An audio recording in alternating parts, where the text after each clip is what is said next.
Hai semuanya, balik lagi sama Calon Sarjana. Kali ini kita bakal ngobrolin soal Net TV ya guys, stasiun TV yang sudah jadi favorit kita semua. Kalian pasti udah denger-dengar kabar yang bikin kita semua kaget kan? Iya guys, Net TV yang terkenal banget dengan moto televisi masa kini ini katanya lagi mengalami masa sulit. Padahal kita semua tahu kalau acaranya tuh keren-keren abis dan juga beda banget kan dari TV lainnya. Ada Tonight Show, Tetangga Masa Gitu, 86, The Comment, dan juga masih banyak lagi. Mereka benar-benar berhasil mengubah wajah TV Indonesia jadi sesuatu yang baru dan juga kekinian ya. Tapi nih belakangan ini banyak banget beredar kabar yang bikin kita semua pada khawatir. Katanya Net TV lagi bangkrut. Banyak yang merasa aneh karena program-program TV-nya udah jarang kelihatan, bahkan ada yang bilang udah nggak ada sama sekali. Ini bikin kita semua tuh bertanya-tanya ya, sebenarnya apa sih yang terjadi sama Net TV? Nah, daripada kita cuma bisa nebak-nebak dan juga penasaran, mending kita bahas bareng-bareng aja yuk.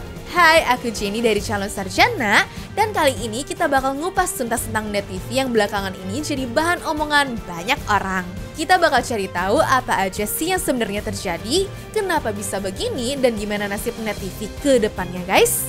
So, kalau kalian memang suka dengan tipe video seperti ini, jangan lupa untuk like, share, dan juga subscribe-nya ya guys. Net TV yang secara resmi diluncurkan pada tanggal 26 Mei 2013 ini merupakan buah dari visi serta inovasi sosok Wisnu Tama Kusubandio. Awalnya, saluran ini lahir dari akuisisi PT Televisi Anak Spacetoon yang kemudian namanya langsung diubah menjadi Net TV ya guys. Nah, sejak kemunculannya, mereka pun sudah punya tagline yang menarik nih. Televisi masa kini, seolah-olah merupakan angin segar untuk menjawab kebutuhan generasi muda akan hiburan yang segar dan juga relevan kan? Nggak melulu tuh ya sinetron-sinetron zaman orang tua kita. Bayangin, pertama melihat TV terus tayangin program-program seperti The Comment, Ini Talk Show, dan bahkan Tonight Show, berasa kayak, ini TV gue banget nih. Produksinya juga selalu terkesan premium dan gak asal-asalan jadi doang kan? Terus acaranya juga beda sama TV-TV lainnya di mana lebih muda dan juga kreatif ya guys. Nah, yang paling penting selalu bikin terobosan-terobosan baru yang mungkin tidak pernah ditabrak sama TV yang lain. Ya, percaya nggak percaya, mereka ini adalah pelopor stasiun TV yang manfaatin YouTube dan juga sosial media lain untuk memperluas jangkauannya loh. Dulu mah belum ada ya yang seinovatif mereka. Tapi sayangnya di balik semua keseluruhan yang kita nikmatin di Net TV, mereka ujung-ujungnya tuh dikabarkan bangkrut ya guys. Sedih sih, ada beberapa program favorit di sana yang kemungkinan udah nggak akan ada lagi. Soalnya belakangan ini banyak banget ya berita kurang enak tentang stasiun TV ini. Mulai dari PHK besar-besaran, penurunan pendapatan, sampai persaingan ketat di industri pertelevisian. Tapi tenang, Net TV tuh nggak benar-benar tutup kok. Nah, yang sebenarnya terjadi tuh, MD Entertainment yang dimiliki Manoj Punjabi mengakuisisi sekitar 80,05% saham Net TV dengan nilai 1,65 triliun rupiah. Makanya sekarang namanya tuh jadi MDTV. Meskipun seperti yang kita tahu kalau stasiun TV ini kelihatan baik-baik aja dan sering banget meraih banyak penghargaan, tapi ternyata di balik itu semua Net TV mengalami kesulitan keuangan selama beberapa tahun terakhir. Bahkan mereka tuh sempat melakukan PHK besar-besaran pada September 2023 lalu dan sekitar 30% dari total karyawan mereka tuh terkena dampaknya loh.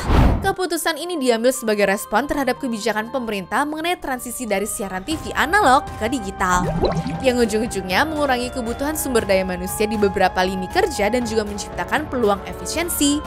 Sebelum PHK ini, Net TV memiliki sekitar 910 karyawan sehingga diperkirakan nih ada 273 karyawan yang terkena dampaknya ya guys. Selain itu, sejak 2018, Net TV mengalami penurunan pendapatan yang signifikan dan juga punya hutang yang lumayan besar. Nah, rumor-rumor bangkrut kemarin ya karena pada April 2024 itu ternyata jatuh tempo utangnya guys. Hutang jatuh tempo, sedangkan pendapatan iklan dan juga rating tayangan mereka kalah jauh ya dibandingkan stasiun televisi yang lain, pantas aja gonjang-ganjing. Sebenarnya Net TV itu punya segmen penonton yang cukup spesifik ya guys. Mereka selalu nyoba ngasih konten bagus, beda sama stasiun TV lain yang banyak nayangin sinetron atau reality show kehidupan para artis. Tapi ya gitu deh, kalau soal rating mereka kalah bersaing. Belum lagi sekarang platform digital seperti YouTube yang makin populer ya guys. Makanya coba aku tanya ke kalian deh, berapa banyak sih dari teman-teman yang kalau nyari apa-apa tuh di YouTube ataupun TikTok Udah jarang banget kan kita tuh nontonin TV. Sedangkan orang-orang di Indonesia yang pada nonton televisi itu palingan kalangan-kalangan tertentu aja emang dipakai untuk hiburan doang. Contohnya nih seperti sinetron, gosip artis, dan gitu-gitulah. Keadaan semakin parah waktu orang-orang penting di Net TV pada mengundurkan diri juga ya guys. Bayangin tanggal 7 Oktober kemarin ada 7 orang yang resign, termasuk direktur utama dan juga para komisaris lainnya loh. Meskipun pada awalnya mereka bilang ini tuh nggak akan mempengaruhi operasional Net TV, tapi ya tetap aja lah bikin khawatir. Bahkan sebelumnya pada tanggal 4 Oktober Net TV juga mengumumkan rencana untuk menggabungkan sahamnya agar harganya tuh bisa naik. Ya sih, sahamnya naik dari yang awalnya Rp100 jadi Rp200 per saham. Cuma karena hutang yang tinggi, mereka akhirnya mencari investor baru untuk memperbaiki keadaannya. Melihat peluang yang cukup bagus, MD Entertainment pun melakukan pendekatan lah guys. Dan akhirnya memutuskan untuk mengakuisisinya ya. Nah, setelah akuisisi ini terjadi, MD Entertainment langsung menginvestasikan dana sebesar Rp28,5 miliar untuk berbagai lini penting di Net TV. Karena kalau kalian sadar, selama ini MD Entertainment tuh merupakan produsen konten dalam bentuk film, FTV, dan konten-konten lainnya, tapi nggak pernah punya media sendiri ya untuk nyalurinnya. Jadi kayak botol ketemu tutup nih guys. MD butuh media untuk menyiarkan konten-kontennya dan juga Net TV kebetulan butuh investor yang baru. Makanya sekarang sejak udah berubah menjadi MD TV, mereka mulai menayangkan program-program unggulan seperti sinetron legendaris dan juga film-film populer untuk menarik perhatian penonton yang baru. Cuma dengan adanya perubahan ini tentu banyak nih ya kekhawatiran dari penikmat setiap Net TV kalau program-program kesayangan kita tuh akan menghilang. Sedih ya, cuma seperti inilah bisnis guys. Cuma kalau menurut kalian, apakah Net TV masih memiliki peluang untuk bangkit? Atau langkah yang diambil saat ini malah makin membuat mereka tuh semakin terpuruk? Yakin deh guys, baik aku ataupun kalian banyak yang berharap kalau stasiun TV ini bisa bangkit kan? Soalnya banyak banget ya sebenarnya hal-hal positif yang dibawa sama Net untuk dunia pertelevisian. Iya, pelajaran penting yang bisa aku ambil mungkin harus selalu adaptasi kali ya. Saat stasiun televisi lain udah mulai punya aplikasi di handphone, Net juga tidak melakukan hal yang sama sih. Padahal banyak banget kan orang yang ninggalin televisi dan lebih milih untuk nontonin menggunakan handphone guys. Terus juga meskipun Net inovatif, mereka menghadapi tantangan besar untuk tetap relevan.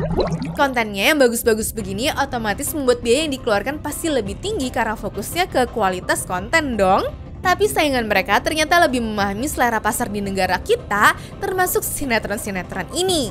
Iya, ngeliatnya sih bosan, cuma tanpa kalian sadari, masih banyak masyarakat kita di luar sana yang hiburannya ya nonton sinetron. Tapi balik lagi ya guys, kita nggak bisa gimana-gimana sih. Kalau emang mau tetap ada, ya ajak orang-orang untuk nonton TV lagi supaya ratingnya bisa tetap bagus. Soalnya dengan direktur utama yang berubah dan juga struktur yang mungkin berbeda dari sebelumnya, harapannya MDTV ini bisa lebih baik lagi ya. Dan mereka pun optimis kalau MDTV bisa sukses dengan strategi yang tepat. Iya, semoga aja kontennya nggak banyak-banyak berubah karena kita suka banget sama Net TV yang selalu berhasil bikin program-program menarik kan? Soalnya percuma aja ya kalau bagus tapi tetap nggak ada penontonnya. Ujung-ujungnya tetap nggak ada iklan yang masuk dan juga ratingnya pun bakalan rendah. Jadi sekarang kita lihat aja nih ya mau dibawa kemana sama MDTV. Anyways, cukup sampai di sini ya guys video hari ini. Sampai jumpa di video selanjutnya. Dah.